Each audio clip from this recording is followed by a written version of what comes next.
On a pas mal évoqué le programme avec Mélissa et Tanguy, notamment au mois de septembre, quand on s'est vu à l'automne, pour faire avoir une discussion ensemble sur ce qu'on avait envie de mettre dans ce programme, de quoi on avait envie de parler, de quoi on avait envie de le constituer, ce qu'on souhaitait apporter tout simplement aux participants. Et également une discussion sur le type d'intervenants qu'on allait souhaiter voir rejoindre ce programme pour apporter, être source de valeur ajoutée la plus forte possible. Le challenge n'est pas évident, c'est 12 journées de formation, c'est à la fois beaucoup et très peu, donc il faut des gens qui sont capables d'apporter beaucoup de densité aux propos, du concret, du pratique. On n'est pas là pour des séries de cours magistraux, donc des gens qui ont quelque chose de concret et d'actionnable à raconter, à mettre en avant. Là-dessus, du coup, je salue la présence de Denis. Je t'avais prévenu, j'allais parler de toi, donc c'est le chapitre Denis.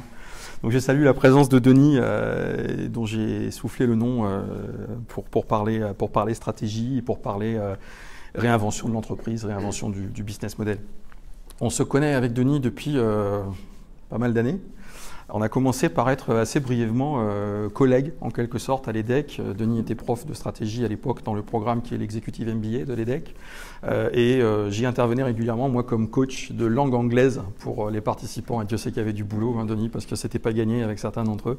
Parce que la plupart des cours sont enseignés en anglais. Et donc, c'est pas toujours évident pour tout le monde. Donc, j'étais prof d'anglais dans une autre vie. J'étais agrégé d'anglais. Donc, j'intervenais à l'EDEC et ça m'a donné l'occasion de rencontrer Denis, d'abord de côtoyer en tant que collègue. Et puis, la vie et les choix professionnels ont fait que j'ai eu l'occasion de passer de l'autre côté de la barrière à un moment donné et d'aller m'asseoir dans la salle de cours et de suivre ce programme qui est l'Executive MBA de l'EDEC, dont je suis sorti donc diplômé au bout de 2 ans. Et donc Denis, qui a été mon collègue en quelque sorte, est devenu mon professeur de stratégie. Il me plaît de constater à quel point, dans ce que Denis expliquait, il y a énormément de choses qui sont mises en pratique dans l'entreprise. J'ai 2 de mes collaborateurs avec moi ce soir, Greg qui est mon chargé de communication, Adrien qui est mon content manager, et ils auront peut-être aussi été frappés par le nombre de choses qu'on fait aujourd'hui chez Atavik et qui sont directement issues de cette réflexion de Denis. Et je prends l'occasion aussi de le remercier une nouvelle fois publiquement en tant qu'affaire. Parce qu'on n'a juste absolument jamais fini d'apprendre et de chercher justement les moyens de se réinventer, d'être toujours pertinent, d'être toujours dans le bon tempo, le bon truc au bon moment. Et Dieu sait que c'est pas facile. Dans les choses que j'ai apprises de Denis, il en a parlé ce soir sans jamais citer le terme, mais je vais le citer, je vais prendre l'occasion pour le citer. Une des obsessions de Denis dans son enseignement en stratégie, c'est la notion d'alignement stratégique. Et le lien est fait ici avec ce qu'il a expliqué ce soir, c'est que finalement, derrière chaque réinvention, il y a cette nécessité, une fois qu'on a décidé vers quoi est-ce qu'on va se réinventer, d'immédiatement, il a pris l'exemple de BIC, c'était très très bien, de retourner tout de suite, réaligner complètement toute la façon d'exécuter la stratégie. On dit que l'exécution mange la stratégie au petit déjeuner. C'est quelque chose qu'on a écrit, nous, sur des cadres, pour mettre sur les murs dans l'entreprise. C'est « Execution eats strategy for breakfast ». Vous pouvez avoir la meilleure stratégie du monde, si vous ne l'exécutez pas ou mal ou à côté de vos pompes, ça donne juste rien du tout. Les entreprises meurent assez rarement de mauvaises stratégies, elles meurent très souvent par contre de mauvaises exécutions dans la stratégie, de mauvais timing dans la stratégie ou de désalignement des ressources de l'entreprise vis-à-vis de cette stratégie. Ils veulent faire quelque chose, mais ils font autrement et ça les empêche de faire ce quelque chose. Quand on parle d'alignement stratégique, on pense évidemment aux choses que Denis a abordées dans ses slides, c'est-à-dire le business model, la cohérence entre le business model, l'organisation de l'entreprise, l'organisation de la supply chain, de la stratégie commerciale. On doit être cohérent et exécuter tout ça de manière cohérente. On est difficilement dans le low cost avec des magasins qui coûtent une fortune sur les Champs-Élysées, par exemple. Ça, c'est un exemple d'incohérence. On est difficilement dans un service haut de gamme aux petits oignons pour les clients avec des plateformes téléphoniques à l'étranger qui comprennent à peine le client et qui lui raccrochent au nez, par exemple. Ça, c'est pas cohérent non plus. Donc, on peut mourir de ces incohérences. Donc, on pense évidemment à ce type d'alignement-là. Et ma carrière professionnelle moi, m'a montré aussi qu'il y a encore d'autres composantes de cet alignement, qui est notamment l'alignement humain. L'alignement des hommes et des femmes dans l'attitude qu'ils ont, la façon de manager, la façon de se comporter, les façons d'être, les façons de faire doivent aussi correspondre à l'ensemble de la stratégie. C'est juste super important.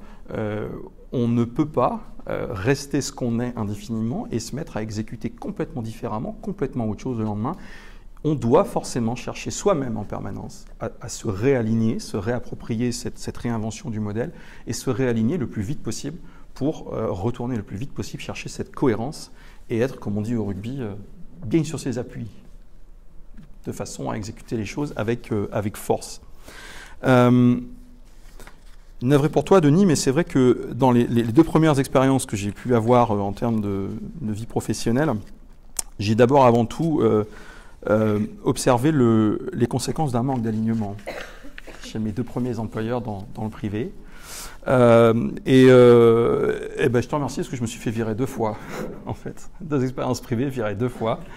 2 fois pour les mêmes raisons, qui est le manque d'alignement en ce qui me concernait avec certaines valeurs de l'entreprise, certaines façons de faire, certaines façons d'être, de manager, d'envisager les choses, et notamment de les exécuter. Ça m'a valu 2 fois d'être licencié, mais c'est pas grave, je ne t'en veux pas, et ça me vaut quand même le plaisir d'être là ce soir. C'est que j'ai pu, par la force des choses, aller vers une 3e expérience professionnelle qui me vaut en large partie ma présence ici ce soir, qui est donc l'entrepreneuriat. Et l'entrepreneuriat, il m'est arrivé d'une manière un petit peu bizarre. Je vais vous raconter vite fait l'histoire de ce que j'appelle l'aller-retour. On m'a annoncé un vendredi que j'allais être licencié économique du groupe américain pour lequel je travaillais. Et j'ai su le lundi, 3 jours après, que j'allais être papa de jumeaux. Donc c'est l'aller le vendredi, le retour le lundi. Donc on prend 5G au freinage, 8G à l'accélération. Et c'est l'occasion de se remettre en question un tout petit peu là. Sur 3-4 jours de temps, on a l'occasion de se reposer pas mal de questions, et notamment celui de se dire finalement à ce stade de mon parcours, c'est peut-être le moment aussi de me réinventer moi et de chercher à me réaligner moi pour avoir une carrière professionnelle qui soit plus cohérente avec ma nouvelle situation familiale, avec les leçons apprises des expériences qui se sont mal finies précédemment, mais il n'y a pas d'expérience négative. Elle est négative si on choisit qu'elle le soit, mais moi je pars du principe qu'il n'est négatif que votre réaction à ce qui vous arrive, potentiellement. À partir du moment où vous réagissez positivement à quelque chose qui se produit, la notion d'expérience négative n'existe juste plus du tout. Donc on peut complètement se réinventer, y compris soi-même. Et je me suis dit, c'est l'occasion d'aller chercher davantage de cohérence avec ton expérience, avec tes valeurs, avec ce que tu as envie de faire, tes aspirations, et avoir un meilleur alignement pro/perso, de façon à ce qu'il y ait le moins d'incohérence possible entre ce que je suis en tant qu'individu et ce que je fais 8 heures, 10 heures, 12 heures par jour, quelquefois plus. Et c'est super important parce que je pars du principe que c'est un coup à être malheureux toute sa carrière, quoi, devoir faire des choses, exécuter tous les jours des choses qu'on n'a pas envie de faire ou pas comme ça. Et c'est important de saisir cette occasion quand la vie nous l'envoie finalement. Et moi, c'est ce qui m'est arrivé avec ce licenciement un vendredi. J'ai passé le week-end à planifier ma vengeance qui, évidemment, comme toute vengeance, allait être terrible contre mon employeur qui m'avait donc viré de manière évidemment totalement injuste, en tout cas vu de ma fenêtre. Et j'ai passé tout le week-end à refaire mon CV en disant, mon gars, je vais aller travailler chez le concurrent en face, j'ai relu 3 fois mon contrat, j'ai aucune clause de rien, je vais aller travailler en face, je vais te mettre à poil et tu vas regretter toute ta vie de m'avoir mis dehors. Ça, c'est la réaction du mâle dominant piqué dans son orgueil mal placé, qui dit, attends, je vais aller en face, je vais te casser la gueule, quoi. Et puis, en fait, le lundi, plus rien à foutre. Plus rien à faire de cette histoire de licenciement et d'aller chercher ma vengeance, terrible donc, sur le trottoir d'en face. C'est juste non, c'est plus du tout ça dont on a envie. J'ai eu beaucoup de chance parce que j'ai compris dans la même seconde que je ne pourrais plus avoir le type de job dont je venais de me faire licencier, qui me faisait voyager 25 à 28 jours par mois, qui me faisait travailler dans 9 pays d'Europe différents, m'envoyer aux États-Unis 1 mois sur 2, travailler des quantités, des volumes horaires absolument invraisemblables. Je me suis rendu compte dans la même seconde que je ne pourrais plus faire ça. Mais là où j'ai eu beaucoup de chance, c'est que dans la même seconde, je me suis rendu compte que je ne voulais plus faire ça. Et donc là, j'étais aligné. J'étais en accord avec moi-même. Tu peux plus, ça tombe bien, tu veux plus.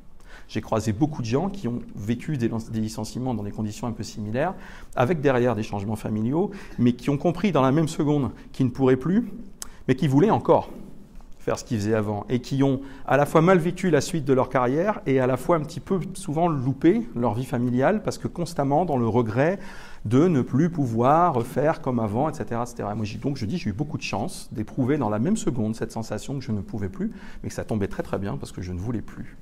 Et donc, je suis allé chercher dans l'entrepreneuriat cette opportunité d'alignement personnel, et d'alignement évidemment stratégique, donc de fixer mon business model, de fixer ma stratégie, de fixer ma supply chain, de fixer ma stratégie commerciale, de réfléchir à avec qui j'allais devoir bosser et qui j'allais devoir embaucher au fil des ans, toutes choses qu'on fait quand on construit un prévisionnel pour soi-même, pour voir un peu où on va aller, et puis également pour le montrer à des financiers et à des gens qui vont nous accompagner, etc. Ça, c'est le vadémécum indispensable de l'entrepreneur. Mais aussi, c'est l'occasion de s'interroger sérieusement sur quel est le professionnel qu'on a toujours voulu être et qu'on n'a peut-être pas pu être avant aussi. C'est l'occasion d'être ce professionnel qu'on aurait toujours souhaité être. Parce que quand on a un employeur, on ne peut pas toujours être le professionnel qu'on aurait envie d'être. On n'est pas toujours super fier des tactiques qu'on nous demande d'employer, des produits qu'on a écoulés, auxquels pour certains on ne croit absolument pas, où on pense qu'ils ne respectent pas une certaine déontologie, une certaine éthique, la façon dont ils sont produits, ces produits également, dont on n'est pas forcément très fier, de certains fournisseurs, de certaines de leurs méthodes, de certains pays de provenance, de la façon dont les gens y sont traités, etc. Donc on est obligé quand même d'avaler un certain nombre de couleuvres quand on est salarié. Être entrepreneur, pour moi, c'est vraiment cette occasion d'être le professionnel qu'on souhaite être. Et quand on est câblé en étant, j'allais dire, un mec bien ou quelqu'un de bien, c'est l'occasion d'aligner tout ça et de pouvoir se comporter professionnellement comme un mec bien, comme un garçon correctement élevé, dans le respect d'un certain nombre de valeurs. Et là, on se dit, voilà mon occasion à moi d'être cohérent et d'être aligné avec moi-même, avec ces valeurs-là, et j'en aurai pas de meilleure. Voilà, l'occasion de faire ça. Donc, la façon qu'on a traité les gens, de travailler avec eux, le choix des fournisseurs, le choix des collaborateurs, etc., c'est l'occasion de décider de tout, et il ne tient qu'à vous d'aligner tout ça sur vos valeurs, sur ce que vous avez envie d'être. Et donc, c'est vraiment une analyse à 360 degrés de tout ce qu'on aimerait pouvoir adopter comme comportement au quotidien dans son entreprise, et c'est l'occasion de le faire. Un message aux participants, c'est que de toute façon, je crois fondamentalement qu'on ne peut pas jouer un rôle de composition 10 heures par jour ou 12 heures par jour quand on entreprend. C'est juste pas possible. C'est juste pas possible. Se comporter comme un salaud à la dure avec tout le monde, alors qu'au fond, on est quelqu'un de bien et on est quelqu'un de sympa, c'est compliqué. L'inverse est vrai aussi. Quand on est un sale mec, on ne fait pas illusion très longtemps auprès de ses collaborateurs et de ses parties prenantes, de ses clients, de ses fournisseurs. Le vernis saute très très vite parce que le vernis, il est bombardé toute la journée par du challenge, par du stress, par de la provocation, par tout un tas de choses. Il est bombardé, ce vernis, en permanence. Donc, il saute super vite s'il n'est qu'un vernis. Si c'est un rôle de composition, on vous démasque super vite. L'entrepreneuriat et vos interactions avec vos collaborateurs, notamment vos clients, vos fournisseurs, etc., a le don de faire sauter le vernis super vite, chasser le naturel, vous connaissez la suite. Donc, s'il y a bien un endroit où il faut refuser tout de suite cette notion de rôle de composition, je pense que c'est l'entrepreneuriat, parce qu'on en est juste pas bon, en fait, du coup, quand on fait ça, et on en est évidemment assez rapidement malheureux, parce qu'on en récolte un tas de problèmes. Donc, on a tout intérêt à être dans l'authenticité dès le départ. C'est pas évident parce qu'on n'enfile pas finalement ce costume de dirigeant du jour au lendemain. C'est pas toujours facile, quoi. Quand on vient d'un job de salarié Il faut tout d'un coup être le chef, le Deus ex machina, vers qui tout le monde va se tourner pour des solutions, des questions, etc., etc. Et c'est pas évident d'enfiler ce costume-là du jour au lendemain, d'avoir la magnanimité qui est nécessaire au management, d'être capable de faire la part des choses, une dose d'intelligence émotionnelle sans doute un peu au-dessus de la moyenne pour être en contact avec ses propres émotions quand on les ressent, se dire là, c'est pas le moment que je lui fasse la remarque au salarié parce que je sens que je suis très énervé. Il vaudrait mieux pour lui comme pour moi que je remette ça à demain, déceler chez les autres en face qu'ils ne sont pas dans leur état normal et que ce n'est pas le moment d'avoir cette conversation parce qu'à ce moment-là, ils ne sont pas réceptifs à ce qu'on s'apprête à leur dire, etc. On passe son temps il faut être très, très, très en contact avec soi-même, avec ses sentiments au moment où on les éprouve, ses humeurs, ses émotions, pour rester bon. Donc c'est un formidable exercice de connaissance de soi, je trouve, l'entrepreneuriat et le management. Je crois ça aide. Est-ce que c'est fait pour tout le monde? Je ne sais pas. Je crois que ça aide. Il y a des gens qui ont certaines prédispositions. Par contre, ce dont j'ai acquis la certitude, c'est qu'on peut tout le temps apprendre à développer des choses et on peut tout le temps progresser. Et sur ces axes-là, notamment, et l'entrepreneuriat, pour le coup, c'est vraiment le truc qui vous oblige à progresser sur ces choses-là. Et si vous n'en ressentez pas l'obligation, c'est sans doute que vous avez déjà un problème. Donc, il faut se faire cette douce violence, qui est un peu contre-intuitive. C'est un terme que Denis a prononcé tout à l'heure, et c'est quelque chose que je dois dire à peu près 45 fois par semaine ou par conf call à mon équipe, pas plus tard qu'en réunion trimestrielle le lundi. Il y a certaines démarches qui sont violemment contre-intuitives, et c'est du côté où c'est contre-intuitif, c'est du côté où ça gratte et où ça frotte qu'il faut aller chercher, parce que c'est là que se trouve le truc en réalité. Si ça gratte et que ça frictionne, c'est qu'on est en train d'être challengé, c'est que c'est en train de faire un peu mal, c'est en train de remettre un peu en question, c'est en train de toucher un peu profond, et c'est vers ça qu'il faut aller. Mais l'intuition, c'est dire, oh là là, non, on ne peut pas aller vers ça, c'est pas marrant ces conversations-là, n'y allons pas. Et tout l'intérêt est là, justement. C'est pas facile. Mais une autre chose que je dis tout le temps, c'est que si c'était facile, tout le monde le ferait.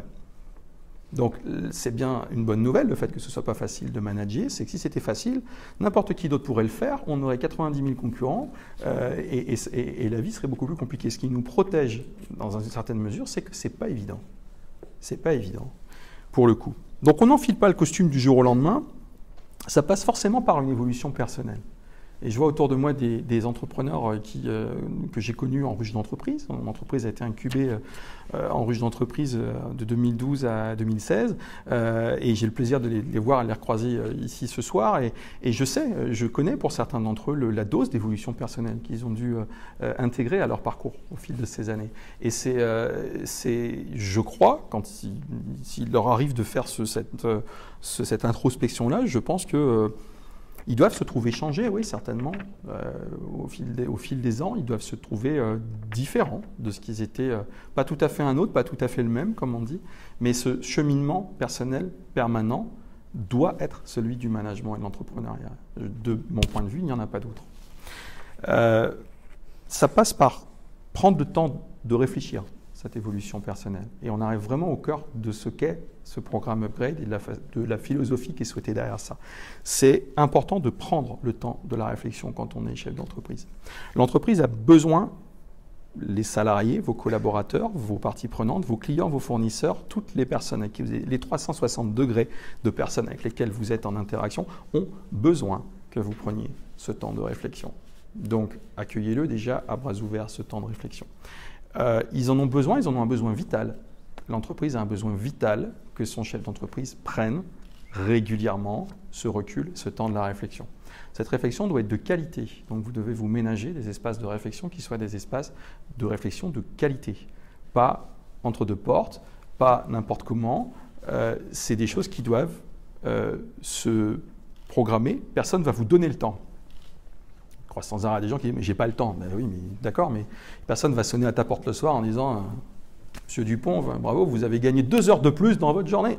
Ça le fera désormais 26 heures. Voilà 2 heures offertes. C'est pas beau ça? Les 2 heures offertes, c'est bon pour les forfaits de téléphone d'il y a 20 ans, mais sinon pour le reste, ah mais j'ai même pas 5 minutes. Si tu n'as pas 5 minutes, tu es probablement quelqu'un qui aurait bien besoin de 2 heures, voire de 2 jours.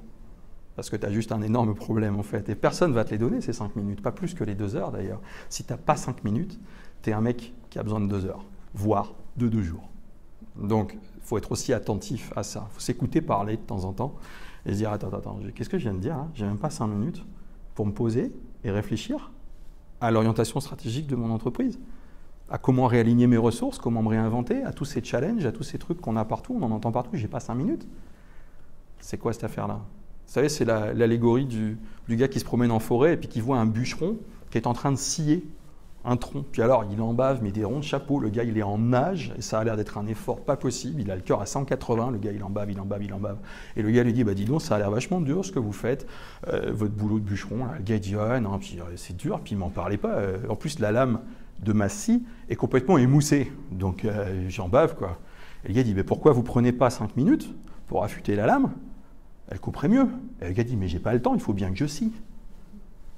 Ouais. Bon, si tu n'as pas 5 minutes, tu as sûrement besoin d'un peu plus. Tu es déjà au bord de la rupture et tu ne le sais pas encore. Cette réflexion doit l'inscrire dans le temps, prendre rendez-vous avec soi-même. Ouais, il faut que je me pose et je réfléchisse à ça. Là. Combien de fois on se surprend à dire ça? Ouais, il faut vraiment qu'on regarde. Ouais, tu as raison, il faudrait qu'on se prenne un après-midi, l'un de ces quatre, qu'on se pose et qu'on réfléchisse. Oui, et alors, quelqu'un pareil, on va sonner à ta porte et te le donner l'après-midi en question? Non. Donc, si tu ne le sens que tu n'arrives pas en disant, c'est pas, faudrait, non, c'est jeudi prochain, de 14 à 17, telle salle, tel ordre du jour, téléphone sur avion, et on te cogne dedans. Et il y a un délivrable à la fin. C'est comme ça qu'on bosse. C'est comme ça qu'on bosse chez nous, en tout cas. Parce que sinon, on ne le fait juste jamais, ce truc-là. Donc, ce programme va vous permettre aussi de prendre date avec vous-même. Vous allez être obligé d'être à ces jours-là, à heure fixe. Content, pas content, prêt, pas prêt, c'est le moment, c'est pas le moment, j'avais autre chose, j'avais 4 messages et puis on a cherché, j'ai 92 emails qui m'attendent, oui mon gars, mais c'est à cette heure-là, c'est de 9h à 17h, c'est ce jour-là, le consultant il est venu, il est là pour toi et tu vas devoir te poser, voilà, que ça plaise ou pas. Donc c'est ce que j'appelle de temps en temps, c'est pas une belle expression mais je le dis souvent, un petit peu de marche forcée dans la démarche justement. Se contraindre, s'obliger à ces temps de passage. Oui, je dois, ces 2 fois par mois, pendant les 6 prochains mois, être présent, être préparé sur le sujet, si on m'a demandé de me préparer, être concentré sur le sujet quand j'y suis, être pertinent sur le sujet quand j'y suis, être à l'écoute de la personne qui m'explique des choses, être à l'écoute des gens qui sont assis à côté de moi, qui eux aussi ont pris de leur temps. Et la moindre des choses que je puisse leur redonner, c'est d'être là avec eux et pas ouais, c'est bon, sur mon téléphone. Ça, c'est pas être avec les gens. Hein, donc, ça n'est facile pour personne. Tout le monde est occupé, tout le monde sera occupé. Ça sera jamais le moment. Et vous allez voir arriver la date dans le calendrier et vous dire ah là là, attends, j'ai autre chose à foutre, ça m'arrange pas. Ouais, c'est pas le sujet en fait. C'est qu'il faut prendre ce temps. Personne ne va vous le donner si vous ne le protégez pas, si vous ne prenez pas date avec vous-même, que vous n'acceptez pas ces dates avec vous-même. Ça va juste pas marcher. Si vous l'acceptez, par contre, ça devrait bien fonctionner pour vous. L'objectif dans le développement personnel, du chef d'entreprise, du dirigeant, c'est aussi le développement interpersonnel. Évidemment, on ne se développe pas. On parle beaucoup de développement personnel, mais on ne se développe pas tout seul en réalité. On se développe avec les autres, autour des autres, pour les autres, vis-à-vis des autres. Et les autres nous développent aussi. Donc ça, c'est aussi le développement perso, il est aussi à 360 degrés, en réalité. Oui, il devrait l'être. Le but, c'est de se tirer vers le haut, parce qu'on ne peut emmener les autres avec soi et les tirer vers le haut que si on se tire vers le haut soi-même. C'est un entrepreneur américain qui s'appelle John Lee Dumas qui dit « On est la moyenne des 5 personnes que l'on fréquente le plus ». Je laisse ça descendre 2 secondes pendant que vous faites la liste des 5 personnes. Alors, il y a ma belle-mère, ma voisine qui est bête, mais alors d'une force. Il y a ma gosse qui a 2 ans qui sait juste dire blablabla pour l'instant. Ça ne fait pas lourd, la moyenne, elle n'est pas terrible. Non, je déconne. Mais la moyenne des 5 personnes que vous fréquentez le plus, élargissez un peu cette réflexion à qu'est-ce que vous lisez ? Qu'est-ce que vous mettez dans les oreilles quand vous allez faire 1 heure de fitness ou partir 1 heure vous balader? Qu'est-ce que vous écoutez en voiture? De quoi vous nourrissez votre réflexion? Quel podcast, quel bouquin, quel truc? Sur quoi vous êtes en ce moment?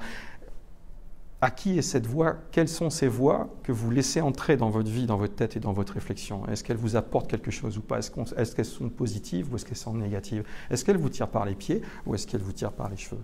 Est-ce qu'elles vous amènent vers le bas ou est-ce qu'elles vous font grandir? Donc soyez juste quelquefois plus en contact avec ça, posez-vous plus souvent peut-être cette question. Est-ce que si je fais la moyenne de ces 5 influences, on va dire, c'est très à la mode ça, les influenceurs, de ces 5 influences que j'ai. Ça peut être l'ancien collègue de je ne sais pas où que vous appréciez, qui a un regard sur les choses qui vous intéressent. Ça peut être cet entrepreneur qui est peut-être 2-3 ans devant vous en termes de ce qu'il a fait, avec qui vous aurez plaisir à aller déjeuner une fois de temps en temps, à aller dîner une fois de temps en temps. Et je le fais régulièrement avec des gens parmi vous. Et c'est aussi des lectures, c'est aussi les podcasts, c'est aussi toutes ces choses-là. Il faut essayer d'augmenter cette moyenne, quoi, tout simplement. C'est pas beaucoup, 5 personnes en fait. Il suffit d'agir sur 3, 4, 5 trucs qu'on écoute, qu'on lit, qu'on entend, pour déjà être un peu mieux. C'est super important. Il y a autre chose qu'il faut se dire aussi, c'est quand on est la personne la plus intelligente dans la pièce, ça fait écho à ce que disait Denis tout à l'heure, quand on est en permanence, donc on a en permanence la sensation d'être la personne la plus intelligente dans la pièce, c'est qu'il faut sûrement changer de pièce.